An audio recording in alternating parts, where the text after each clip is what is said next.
levels of charging, right? So right back to where I think I had mentioned in the one of the first slides what I said about the different levels of charging, which are three charging methods. You remember any of them? Yes, so you have trickle charging, AC, and DC charging, correct? All right, cool. So if you were 112 volts, what you'd consider that? Trickle. All right, awesome. And if you were 440, DC, and then AC is clearly in the middle, right? For the DC, remember it's much higher voltage. So remember you have your onboard charger.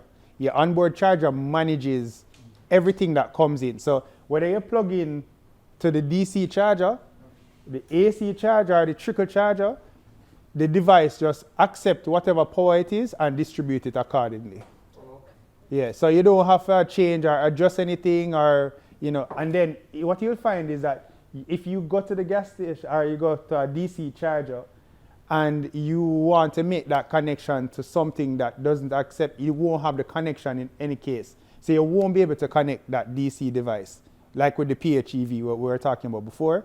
It doesn't come with a little bottom piece, so you cannot make the connection anyway. So you'd still have to use an AC, either the trickle charge or the AC, only on those devices because they don't accept DC any at all.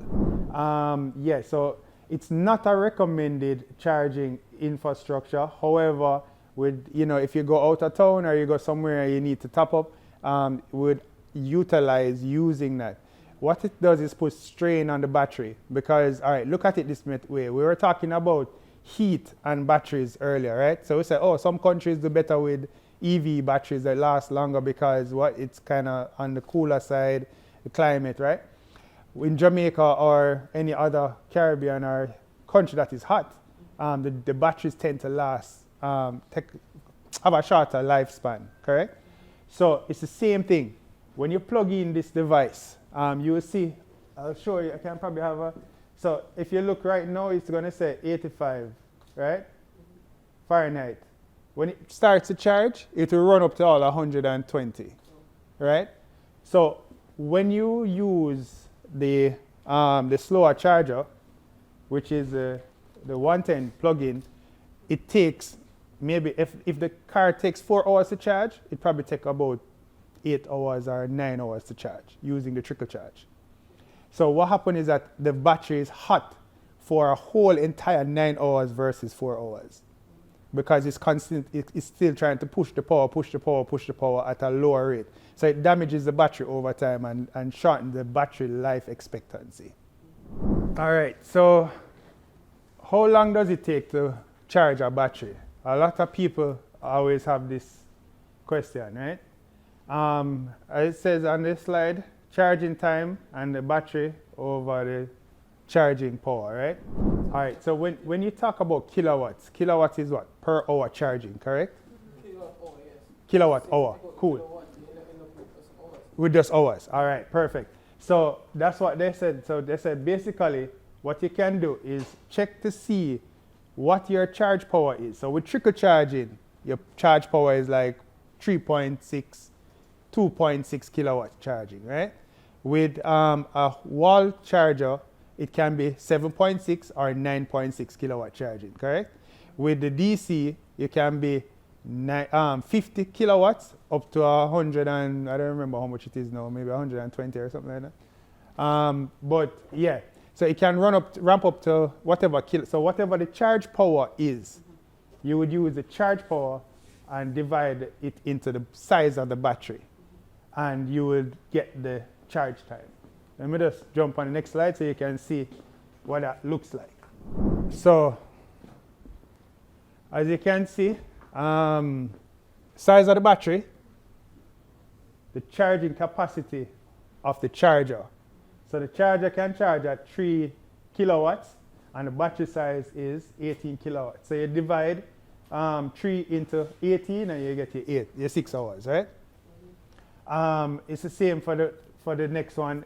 This one now it ends up being 11 kilowatts, and that's 18. You divide it, you get an hour and mash. What you might find is that when you calculate it, you might get a number. However, when you're charging a battery from completely empty to 100%, the charge time from 0 to 80 is a much faster time. And then once it gets to the 80% gap, I think it's for protection of the battery, they slow down the charge. So the DC charge adapter slows down the charge, and then what you start to find is that the charger charges at a lower charge rate until it's completed. So even though it says 6 hours, it might be 6 hours and 40 minutes, 30 minutes, because it slows down. So they kind of give you an approximation. But I guess you having an EV or whatever, you will kind of get an idea of what the time frame would be like over time. For this one, how you come up with this is you say you divide 18 into 50, no, 50 into 18, and you get 0.32 whatever, and then what I do is take 60 minutes and minus it from that, and you get 22. You want me to repeat it one more time? Sure. All right. So 18. If you divide 50 into 18, you're going to get a negative. Correct? You get a Decimal. Yeah, decimal, right? So if you get the decimal, and then you take 4 hour charge is 60 minutes. So you say 60 minutes minus the decimal that you got. And then you come up with the 22 minutes.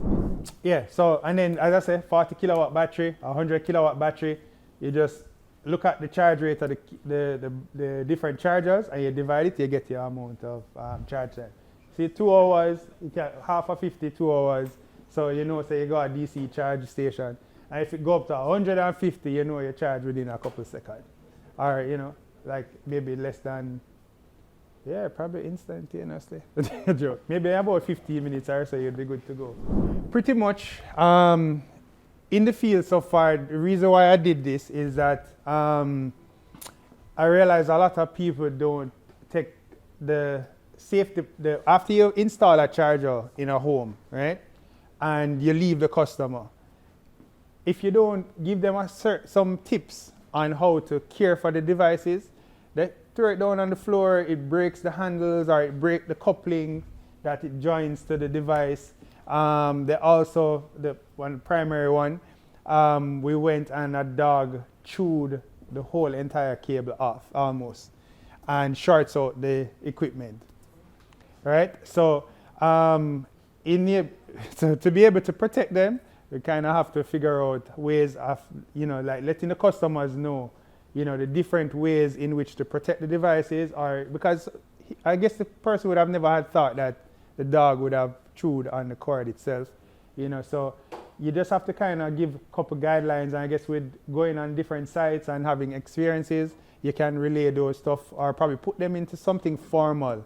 So if you decide to take on this kind of role and do stuff for customers to make sure that they are safe and not just you, you know, try to extend all the information you can provide when it comes to safety, because that's the number one priority for all of us, right? All right, let's move to the next slide again. So the last one is the key thing. I should have brought one. I think I might have in the vehicle. What we do for each install, a lot of customers, let me see if I can show you. All right, so this connection, right? Oh, here it is. All right, so this connection right here, a lot of them, they install the socket on the wall and they plug these in, right? For us, to be safe, I decided that we would remove the ends. If it does come with an end, we remove the ends and hardwire it to an isolator. I don't know if you guys know what an isolator is. If not, I can probably get one out of the vehicle and show you guys later. So what we do is, our isolator comes, they're waterproof. They have a rubber seal on the inside. We feed the cable underneath. We use a stuffing gland and lock it in so that no water can get in, unlike in between a plug. So if rain falls on that, it can get on the inside of the plug itself. Not every customer is going to have a garage for you to install it in. Some places going to be in a parking lot. It's going to be, but these are PI rated, so they are fully waterproof. I think it's supposed to even can be submerged. Yeah, based on what their thing is. But yeah, so and then, you know, in terms of installation, the whole installation process, there's a whole guideline around installing a charger because, you know, with flooded areas, you make sure you install at a certain height, you know, and that kind of stuff. But as I said, we use an isolator to terminate these devices so that they also, not just to prevent you from the water itself getting to the electrical circuit, but also for a customer to have something nearby to be able to switch off the device instead of trying to reach maybe a panel that is way across the next side of the house.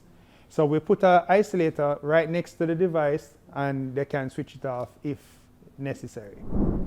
As it says for the owner manual, always suggest with any new technology, always try to familiarize yourself and get yourself comfortable and know about the device that you're handling.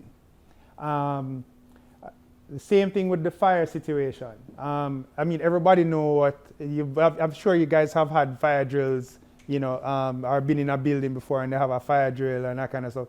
So you know the key thing is to always try to get as far away from the fire as possible, right? I can't specify enough. Do not use water to try to throw on any fire when it comes to lithium batteries.